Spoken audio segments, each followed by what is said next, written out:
PYQ एक ऐसा tool है जिसने मेरी जेईई जर्नी में काफ़ी मदद करी। उस वजह से शायद आज मैं आईआईटी जोधपुर में बैठा हुआ हूँ एंड आप सभी को ये सब बता रहा हूँ। तो पीवाईक्यू कैसे यूज़ करते हैं, क्या होता है, कैसे सॉल्व करने चाहिए, कितने साल के सॉल्व करने चाहिए, पीवाईक्यू से रिलेटेड ये सारे डाउट, जो भी तरीके के डाउट्स आपको हैं, आज की इस वीडियो में क्लियर हो जाएंगे। Hello everybody, I am Aarav and this is IIT J Chronicle.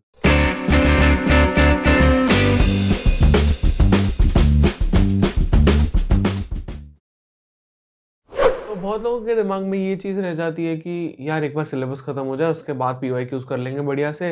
But no guys, that is not the right time to start PYQs. आपको पीवाईक्यूज चैप्टर के साथ ही करने की कोशिश करनी है।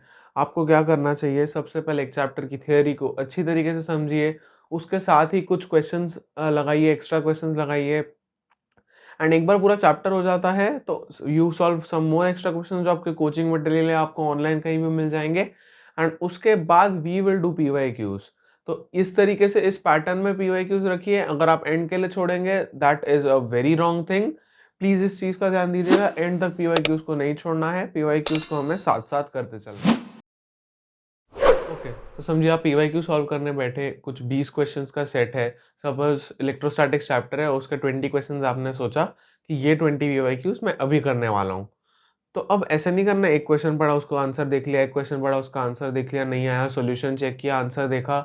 That is very very wrong guys. आपको सारे पीवाईक्यूज लेके बैठने हैं, आपको लगाना है टाइमर एंड सारे क्वेश्चंस को एक एक करके सॉल्व करना स्टार्ट करना है। एंड आए ना आए आप छोड़ दीजिए, थोड़ा एफर्ट हमेशा डालेंगे हम फर्स्ट टाइम अच्छे से उस क्वेश्चन पे। बट फिर भी नहीं समझ रहा तो we won't go to the solution directly, हम सारे क्वेश्चंस करेंगे। तो फर्स्ट हम लोग ने 1 to 20 सारे क्वेश्चंस कर लिए। आप समझिए आपको 15 आ गए, 5 नहीं आए, तो you do it once again. तो हो सकता है आपको फिर एक या दो और आ जाए आंसर्स। अब ये हो जाए, इसके बाद आपको खाली आंसर्स देखने हैं एंड वेरीफाई करना है। ओके, ये हो गया।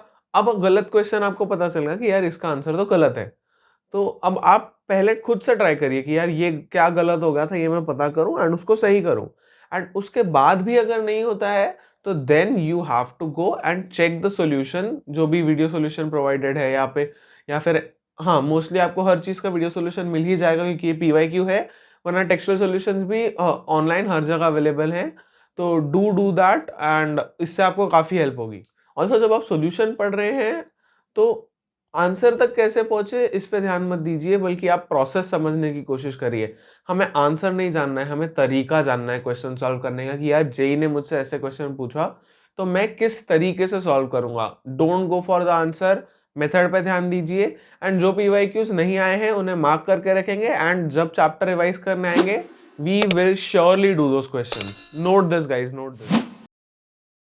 तो आपने पीवाईक्यूज कैसे करने हैं, क्या करना है, किस तरीके से करना है, ये तो समझ लिया। अब गलतियों का क्या करना है। तो जो भी गलतियां होंगी आपको 4 से 5 ऐसे पैरामीटर्स ढूंढने हैं जिसमें आप उनको कैटेगराइज करेंगे। एक आपका हो सकता है कि आपने सिली एरर कर दिया हो, दूसरा हो सकता है कि कैलकुलेशन में मिस्टेक हो गई हो। ओके, जनरली ये दो को आप एक भी कंसिडर कर सकते हैं अगर आप चाहें। बट सिली मिस्टेक हम जनरली कॉन्सेप्चुअल सिली मिस्टेक के लिए रखेंगे and calculation mistake would be on the other hand. And हो सकता है आपको कॉन्सेप्ट के बारे में पता ही नहीं था। या फोर्थ हो सकता है you had half knowledge and आपने वो क्वेश्चन सीधा सॉल्व कर दिया, आपको पूरी तरीके से उस कॉन्सेप्ट के बारे में पता ही नहीं था। ऐसे 5-6 पैरामीटर्स आप खुद से डेवलप करिए एंड हर गलत आंसर को उस चीज में कैटेगराइज करिए। एंड प्लीज ऐसा कुछ नहीं है, अगर 20 में से मेरे 12 भी गलत हैं तो वो मैं लिखूंगा क्योंकि ये किसी को दिखाने के लिए नहीं, this is for your understanding कि आप कैसे बेटर कर पाएंगे। अगर आपको पता होगा आपकी गलतियां कहाँ हो रही है तो you will be able to work in that area. अगर आप देख रहे हैं कैलकुलेशन मिस्टेक ज्यादा हो रही है मेरी, समझो 12 क्वेश्चंस गलत हुए उसमें से 8 क्वेश्चंस में तो यार सिर्फ कैलकुलेशन मिस्टेक है, तो आपको अगली बारी से सिर्फ क्या करना है, ध्यान देना है कैलकुलेट करते टाइम कि क्या क्या स्टेप कर रहा हूं एंड हर एक स्टेप की कैलकुलेशन करेक्ट है कि नहीं। एक सबकॉन्शियसली खुद ही बिल्ड हो जाएगा। इसलिए बस आप लिखते रहिए कि क्या मिस्टेक्स हो रही है, क्या एरर्स हो रहे हैं। That is very very important guys. अब आ जाते हैं हम इस टॉपिक पे कि मेंस के पीवाईक्यूज, एडवांस के पीवाईक्यूज कौन से करने चाहिए, कैसे करने चाहिए। तो यार मेंस के पीवाईक्यूज प्रैक्टिस के लिए है, थ्योरी एकदम से पढ़ी है एंड उसको एक तरीके से समझिए रिवाइज करने के लिए है, आपको ब्रश अप करने के लिए है, स्पीड के लिए है, आपकी आपके थोड़ी बहुत अंडरस्टैंडिंग के लिए है। बट दूसरी तरफ जब हम एडवांस के पीवाईक्यूज देखेंगे, उनको चाहिए थियोरेटिकली बहुत सारी अंडरस्टैंडिंग, एंड वो एक अलग ही तरीके का क्वेश्चन होगा। उसके लिए आपको एक अलग माइंडसेट डेवलप करना है, एंड आपको उस चीज के लिए उस चैप्टर के बारे में, मे बी 3-4 अलग अलग चैप्टर्स के बारे में हर एक चीज पता होनी चाहिए, तब जाके एडवांस का एक पीवाईक्यू खत्म होगा। तो मेंस के पीवाईक्यू के टाइम पे नंबर इज इंपॉर्टेंट कि आपने 20 क्वेश्चंस किए, 30 क्वेश्चंस किए, बट एडवांस में आप ये मत लेके चलिए। आप 1 घंटा समझिए, लगा दीजिए, 1 घंटे में मेंस के 20 क्वेश्चन हो रहे हैं, तो इसके 5 भी नहीं होंगे। ट्रस्ट मी गाइस, इनिशियली इतना ही स्लो चलेगा, एंड अगर आपका स्लो चल रहा है, आप समझ रहे थे आप गलत थे, तो यू आर रॉन्ग नाउ, आप सही हैं। एडवांस के क्वेश्चंस को आराम से टाइम देके सॉल्व करिए, धीरे धीरे करके एडवांस में भी हमारी स्पीड बन जाएगी।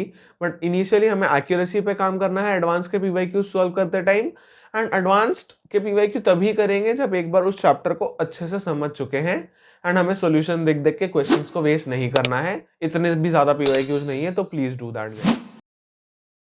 अब एक और क्वेश्चन सबके मन में आ जाता है कि कितने साल के पीवाईक्यूज करें। तो मेंस के लिए आई वुड सजेस्ट, जैसे आपको भी पता है कि 2 अलग अलग शिफ्ट होती है, उसमें 10-10 एग्जाम्स होते हैं, तो आई वुड सजेस्ट कि आप पिछले 4 या 5 साल के कर लीजिए। 21 के बाद, लॉकडाउन के बाद के बेसिकली जो हैं वो सारे आप कर लीजिए। ऑल्सो एक चीज मैं बोलूंगा, ट्राई करिए कि 2025 एंड 2026 के क्वेश्चंस आप अभी के लिए स्किप कर दीजिए, या तो ओनली 26 करिए या तो दोनों करिए, क्योंकि वो क्वेश्चन हम अभी के लिए छोड़ देंगे, and we will give it as a mock test towards the end. तो अगर आपने अभी देख लिया तो यार आप कितना भी भूल जाओ, बट कुछ ना कुछ याद रह ही जाता है, जो भी मुश्किल क्वेश्चन होते हैं। तो आई वुड सजेस्ट कि ये 2 साल के आप क्वेश्चन छोड़ दीजिए बिल्कुल ही, एंड ये 20 पेपर्स हम पीवाईक्यू एज मॉक टेस्ट में देंगे। जब दिसंबर में या उस नवंबर में हम लोग को करना होगा, उस सब के बारे में भी मैं वीडियो बना के बताता रहूंगा। गाइस, मैंने आपको काफ़ी सारी चीज़ें बता दी कि कैसे पीवाईक्यू सॉल्व करने हैं, किस तरीके से टाइम देना है, कब सॉल्व करने चाहिए, कैसे सॉल्व करने चाहिए।